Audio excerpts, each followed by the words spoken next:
हमें भी अफसोस है, बेगुनाह मर रहे हैं, औरतें मर रही हैं, बच्चे मर रहे हैं, हमें भी अफसोस है। वो हिंदू मरे या मुसलमान मरे, कोई भी मरे, लेकिन सवाल ये है कि जो असल मारने वाला है, जो असल मुजरिम है, वो कहाँ है?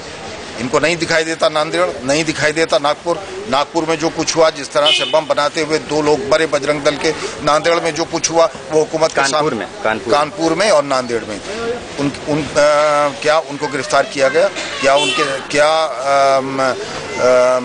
उनके लोगों को पकड़ा गया?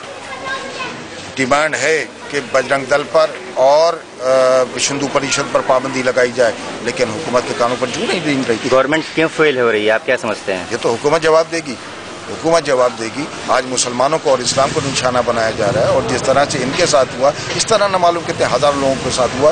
मैं खुद अबुल बशर के घर पर जब गया, वहाँ ये कहा गया कि उसकी माँ से कि इस कुरान को पढ़ाकर तुमने अबुल बशर को दहशतगर्द बना दिया, और दुनिया में जहाँ जहाँ मुसलमान कुरान करीम पढ़ रहे हैं वहाँ मुसलमान दहशतगर्द बन रहे हैं। अब ये इल्ज़ाम सहते सहते मुसलमान तंग आ चुके हैं, बर्दाश्त नहीं हो सकता। आपने और जो रवैया इस वक्त पुलिस का, इंतजामिया का है, वो भी अब बर्दाश्त नहीं होगा। इंतजामिया पर से और पुलिस पर से मुसलमानों का एतमाद उठ चुका है। अब हम बिल्कुल उन पर एतमाद नहीं कर सकते जब तक कि कोई जुडिशल कमीशन नहीं बनेगा।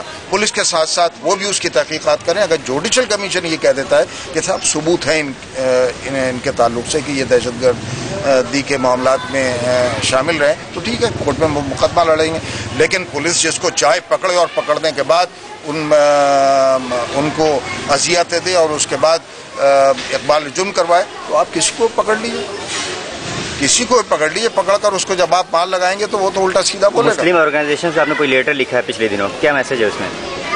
मैंने राब्ता कायम किया है तमामी जमातों से। अल्हम्दुलिल्लाह तकरीबन सभी जमातों ने इस पर अपनी राय दी है, लेकिन एक जमात के जो सरबराह हैं उनका अभी जवाब इत्मीनान बख्श नहीं है। नाम लेना चाहेंगे आप? नहीं, मेरे ख्याल में मुनासिब नहीं होगा। मैं उनसे फिर दरख्वास्त करूँगा कि वो इस पर गौर करें, और जब वो तैयार हो जाएं तो फिर इस पर हमें बैठना चाहिए। कुल जमाती मीटिंग की उसकी ज़रूरत है, उसकी बहुत ज़रूरत है। मैंने इस पर जोर दिया है कि इस पर एक सब मिल के जो है एक मीटिंग करें कि भाई मेरे जैसे कितने लोग हैं यहाँ पे, अभी क्या पता कौन क्या है, और आते हैं और एक बार में इस तरह से। लेकिन इसके लिए जुर्रत और हिम्मत की जरूरत है। जालिम को जालिम कहना होगा, कातिल को कातिल कहना होगा, मजलूम को मजलूम कहना होगा।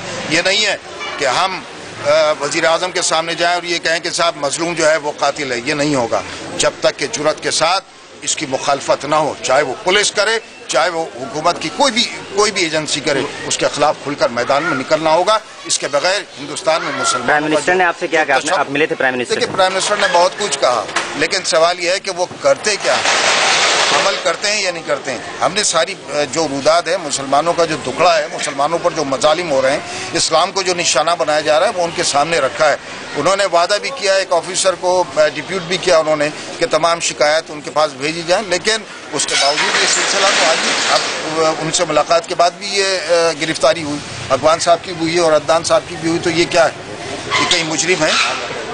आप इल्ज़ाम तो किसी पे भी लगा दीजिए, मुलजिम तो आप बना दीजिए, लेकिन मुजरिम तो अदालत तय करेगी। लेकिन बहरहाल एक शख्स जिसके यहाँ पुलिस आए, उसको गिरफ्तार करे, पूरे दिन रखे, तो उसके बाद उसको एहसास होता है कि मैं अपने इलाके में जब जाऊँगा तो एक मुलजिम की हैसियत से जा रहा हूँ, उसको खुद इस बात का एहसास होता है। तो उन्होंने तो ज़िंदगियाँ तबाह करने के लिए सोच लिया कि नौजवानों की ज़िंदगियाँ तबाह कर दो। लेकिन जहाँ तक मेरा सवाल है, मैं किसी कीमत पर छुपने के लिए तैयार नहीं हूँ जब तक इंसाफ नहीं मिलेगा। देखिए, दहशतगर्दी जन्म लेती है नाइंसाफी की कोख से, जुल्म बर्बरियत की कोख से, और इनको इंसाफ देना होगा। जब तक इंसाफ नहीं देंगे ये सब कुछ होता रहेगा और हुकूमत बेकसूर लोगों को, बेगुनाह लोगों को पकड़ती रहेगी। हम इस पर खामोश नहीं हैं। शुक्रिया इमाम साहब, बहुत बहुत शुक्रिया।